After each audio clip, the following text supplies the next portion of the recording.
And taking you through the biggest headline of the hour, ladies and gentlemen. It's a great day today. Let's head straight towards what happened in US, and that too in benefit of our country. US Supreme Court today cleared 2008 Mumbai terror attack convict Tahawwur Rana's extradition to India. India has long sought the extradition of Rana, a Canadian national of Pakistani origin, as he wanted in the 2008 Mumbai terror attacks case. This comes weeks after Rana approached the US Supreme Court against his extradition to India after losing the legal battle in lower courts. Rana had last reached out to the US Court of Appeals for the North Circuit in San Francisco after losing the legal battle in lower courts and several other federal courts. This was Rana's last legal chance not to be extradited to India. In fact, Rana faces charges for his role in the 26/11 Mumbai attack and is known to be associated with Pakistani-American Lashkar-e-Taiba terrorist David Coleman Headley, one of the main conspirators of the terror incident that hit India's financial hub back in 2008. Now, a total of 166 people, including 6 Americans, were killed in the Mumbai terror attacks, in which 10 Pakistani terrorists led a more than 60 hours of siege, attacking and killing innocent people at the iconic and vital locations in the city of Mumbai. Indeed, it's a great success for India because finally the Supreme Court of America has dismissed the review petition of Tahawwur Rana. I say it's a success for India because Tahawwur Rana and David Headley are the close links behind the terror attack of the 26th November. By extraditing Tahawwur Rana, India will get also the more information and evidence in respect of the involvement of some of the Pakistani people, including the Pakistan security apparatus.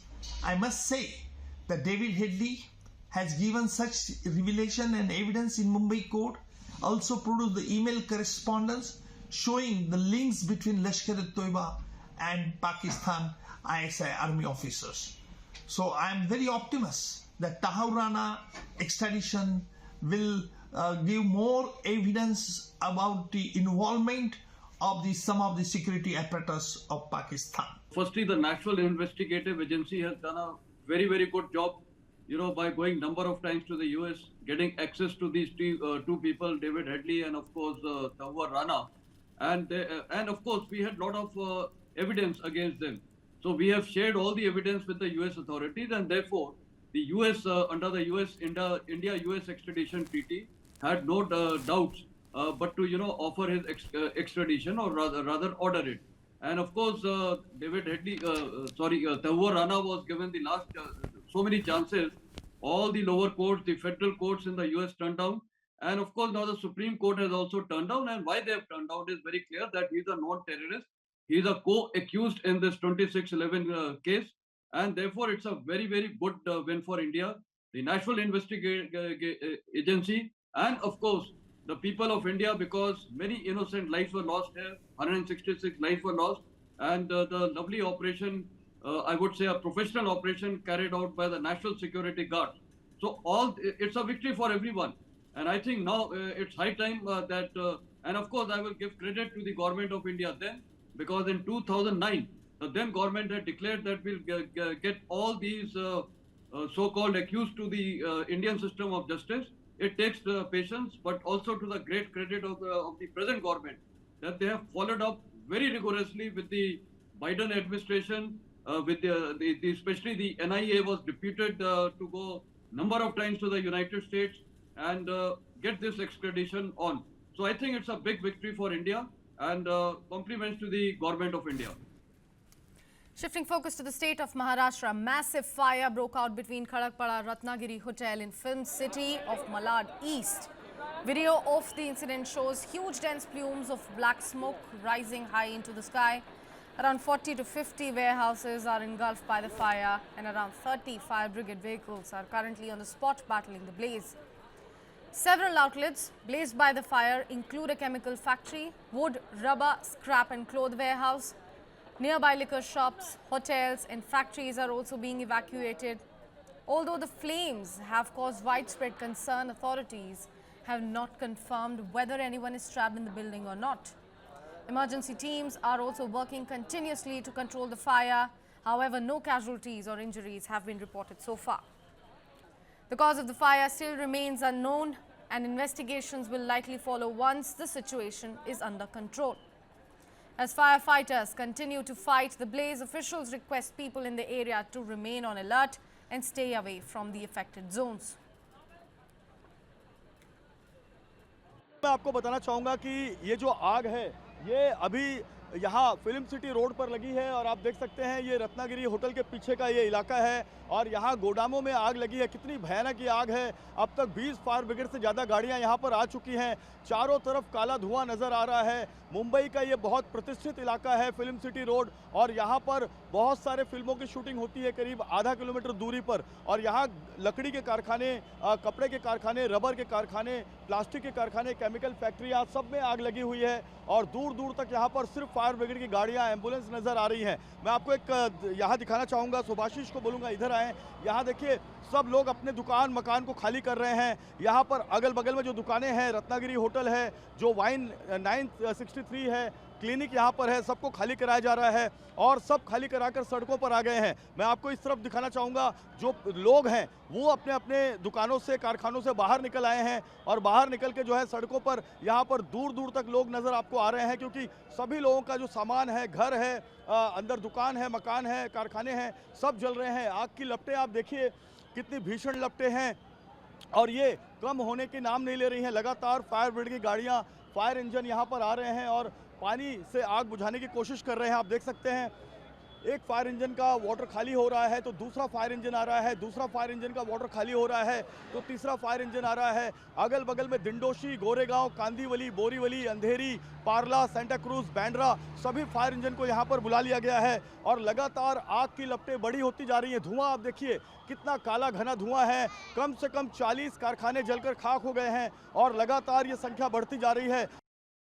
Shifting focus, former Sri Lankan President Mahinda Rajapaksa's son Yoshitha Rajapaksa has now been arrested on corruption charges. Yoshitha, an ex-Navy officer, was detained on Saturday from his home in Beliata over alleged misconduct in purchasing a property during Mahinda Rajapaksa's presidency before the year of 2015. Adding to the family's troubles, former President Gotabaya Rajapaksa was also questioned last week over the same property, a holiday home in Kataragama, a southern religious resort. This development comes as Mahinda Rajapaksa filed a petition in the Supreme Court seeking to restore his security, which was recently cut by the government. Stay tuned as we bring you all the latest updates here on News 9 about this high-profile case and, of course, its implications for Sri Lanka's political landscape.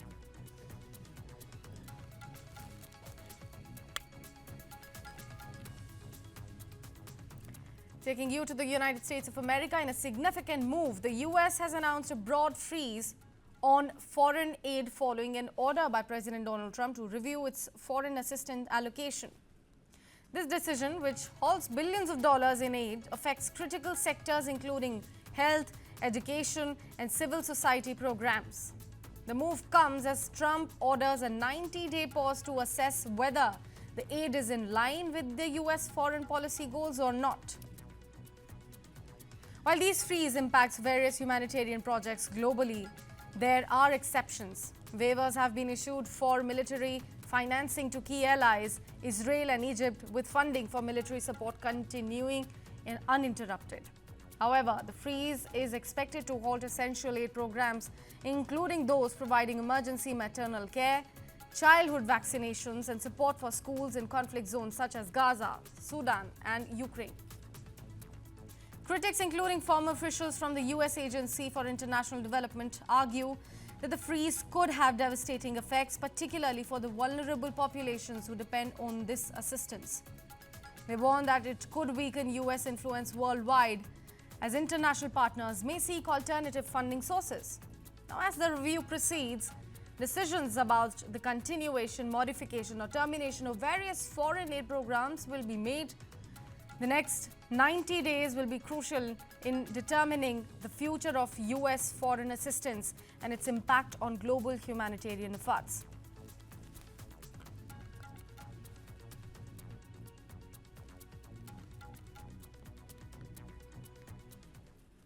Moving on, Pete Hegseth has been narrowly confirmed as the new Secretary of Defense after surviving a bruising battle in the Senate. Hegseth, a military veteran and former Fox News host, has pledged to bring what he calls a warrior ethos to the Pentagon, criticizing what he described as a weakened military under quote-unquote woke leadership and diversity programs. Now, Republican leaders, including Senator Roger Wicker, celebrated his confirmation, promising a renewed focus on military strength. Also, the final vote came down to Vice President J.D. Vance, who cast the tire-breaking vote, confirming Hegseth with a razor-thin margin of 51 to 50, the closest confirmation vote for a defense secretary since the role was established back in the year of 1947. If not, on this vote, the yeas are 50 and the nays are 50. The Senate being equally divided, the Vice President votes in the affirmative, and the nomination is confirmed.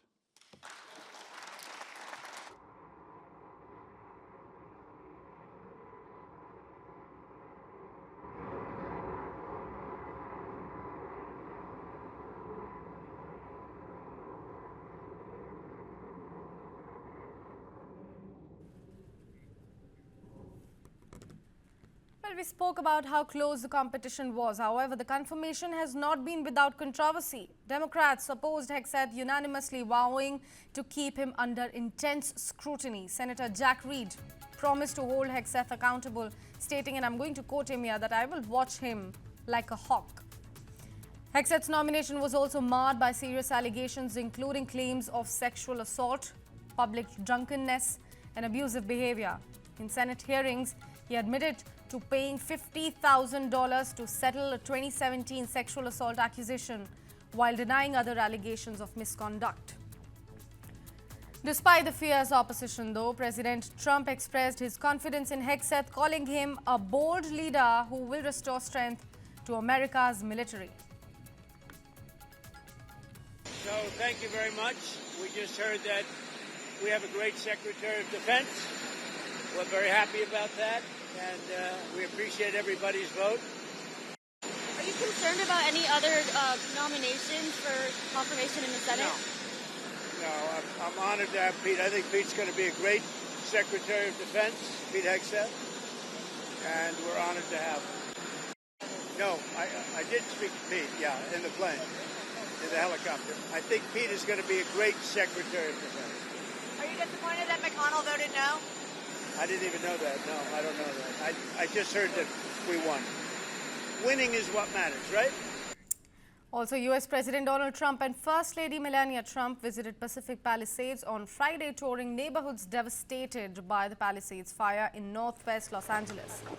Speaking with residents and firefighters, Trump criticized California's handling of the wildfires, which continue to threaten the region with 3 massive blazes still active.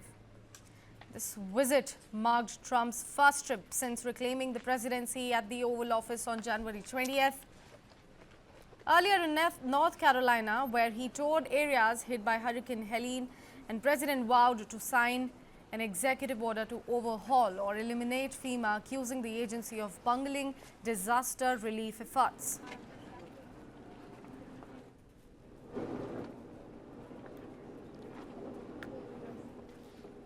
We tried to make our way back in there and gather things best we could, but found a body right away.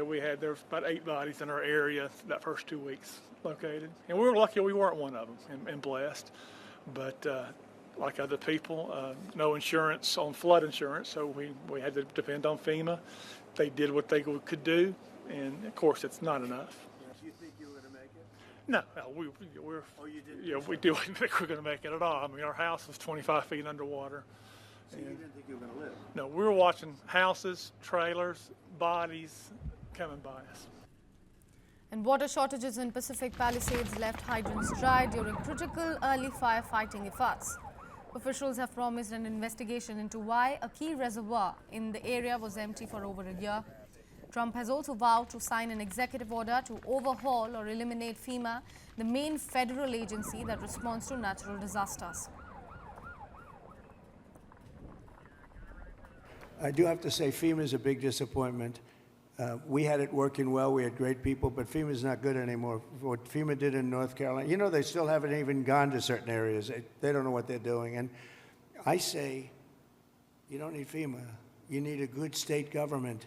And when you have a problem in Los Angeles, or when you have a problem even in the state of California, you have your own, essentially FEMA. You fix it yourself. You don't have somebody coming in from a state where they have no idea, like Florida. They come in from hurricanes. They have people staying in Alaska. And now they see, oh, this is very nice. But by the time they get familiar with it, they don't know anything. The FEMA is a very expensive, in my opinion, mostly failed situation. We had great people. We did some great jobs. But each state should take care of their problem and get money from the federal government. It would be so much better, so much more efficient. So we're looking at that. Trump's dissatisfaction extended to California officials, including Governor Gavin Newsom and Los Angeles Mayor Karen Bass, who he accused of gross incompetence. He also repeated the disputed claim that California officials failed to provide water to combat the fires. And we will clear the lots, absolutely, in the city and in the county. We are working together. Both levels of government are working in Well, we were told last night from the Corps of Engineers that it'd be 18 months. Is it not 18 months? Is it like, that's the answer that we got, and that's what we're all hanging on. Yes. So if you're telling us now faster, is it 6 months? Is it, I mean, all of our lives, rents, all this stuff is weighing on this. 6 months is no good. And the number one thing that we are going to do immediately, and you will see this happen, is to clear out the debris. And you know we're concerned right now over the weekend because of the potential rain, but we are going to move as fast as we can, but we want you to be safe, and we want you to be back in your homes immediately. But the people are willing to clean out their own debris. It doesn't Yes, cost a lot. and they can. You and should they are let them able do to- it, because No, by the they time you can do hire that. contractors, it's Right. going to be 2 years. If a family... People are willing to get a dumpster and do it themselves and clean it out. And they can There's do not that much left. It's all incinerated. That's right. And, you know, it's just going to take a long time if you do. You can do some of it, but a lot of these people, I know that guy right there that's talking. I know my people. You'll be on that thing tonight, throwing the stuff away, and your site it'll look perfect within 24 hours, and that's what he wants to do. He doesn't want to wait around for 7 months till the city hires some demolition contract that's going to charge him $25,000 to do his lot. Yeah. I think you have emergency powers just like I do, and I'm exercising my emergency powers. You have to exercise them also. I did exercise them. Because I looked, signed I mean, an you have a emergency very powerful declaration. emergency power, and you Yes. can do everything within 24 hours. Yes.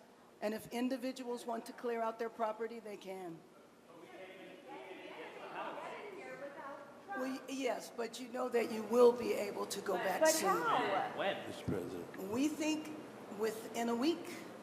The alphabet streets, everybody. That's a long time, a week. I'll be honest. To me, everyone's standing in front of their house. They want to go to work, and they're not allowed to do it. And the most A important week thing is is a for long people to time. be safe. A hat emblazoned with the quote-unquote "Canada is not for sale" has gone viral after Donald Trump's threats towards Canada inspired an Ottawa-based design firm. Take a look at that special report over the same. A hat emblazoned with "Canada is not for sale" has gone viral after U.S. President Donald Trump threatened the country with tariffs and suggested it could become the 51st state. The hat attracted attention after Ontario Premier Doug Ford wore it during a meeting with Prime Minister Justin Trudeau and other premiers to discuss Trump's vow to impose tariffs on imports from Canada. Well, first of all, I'll talk about the hat that I'm wearing. Liam Mooney is the founder of Jack Pine Dynamic Branding, the Ottawa-based design firm behind the hat. He says tens of thousands of orders have been placed. When threats of annexation and threats of crippling tariffs have been uttered in the media or on social media, it felt incumbent upon us to take an action, some sort of small act of patriotism. We're thinking in terms of 25% on Mexico and Canada. Tariffs would cripple Canada's economy and also raise prices of oil and other goods in the U.S. Mooney says the inspiration for the hat came after seeing one of Ford's interviews on Fox News. In the segment, the host suggested to the premier that it would be a, quote, privilege for Canada to join the U.S. Ford responded that Canada is not for sale. And that line sort of set us on to a path where we thought, you know, maybe there's something in the zeitgeist that would resonate with other people. The company's principal creative director, Emma Cochrane, says the hat's message has unified Canadians across the political spectrum. It's just protecting our national sovereignty and saying we're not for sale. At a baseline, Canadians can agree on that. From the moment Donald Trump took office, his actions have had a profound impact on markets and the global business landscape. Take a look at that report explaining the same. From what markets made of Donald Trump's return to the Oval Office, to how TikTok was banned, reprieved and haggled over, this is the week in numbers. 6,118 was the record high hit by the S&P 500 stock index 3 days after Donald Trump was sworn in as president.